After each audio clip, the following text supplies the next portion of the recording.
शीतलां सस्यश्यामलां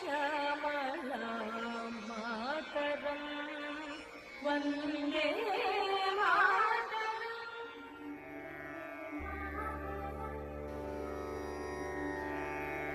भारत में संविधान सभा की संकल्पना राष्ट्रीय आंदोलन के विकास के साथ जुड़ी रही है।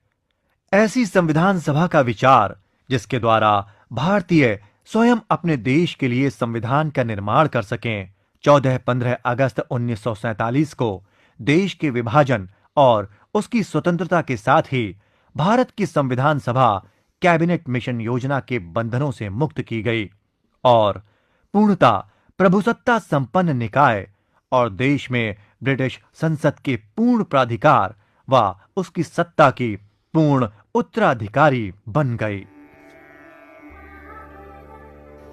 15 अगस्त 1947 तक अधिकांश रियासतों के प्रतिनिधि विधानसभा में आ गए। संविधान सभा का विधिवत उद्घाटन नियत दिन सोमवार 9 दिसंबर 1946 को प्रातः 11 बजे हुआ। संविधान सभा का सत्र कुछ दिन चलने के बाद नेहरू जी ने 13 दिसंबर 1946 को ऐतिहासिक उद्देश्य प्रस्ताव पेश किया।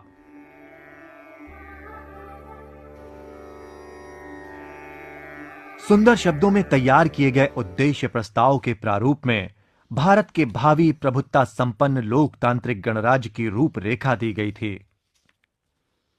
इस प्रस्ताव में एक संघीय राज्य व्यवस्था की परिकल्पना की गई थी, जिसमें अवशिष्ट शक्तियां स्वायत्त इकाइयों के पास होती और प्रभुत्ता जनता के हाथों में।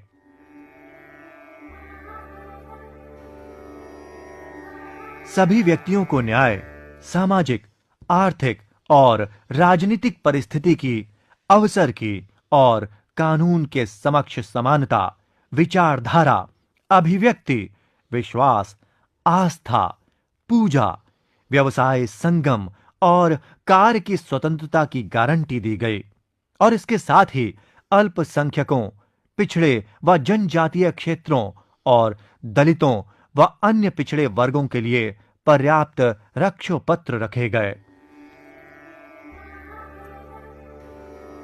संविधान निर्माण के कार्य करने के प्रस्ताव को 22 जनवरी 1947 को विधानसभा ने स्वीकार कर लिया। भारत के संविधान का पहला प्रारूप की तैयारी से पहले बहुत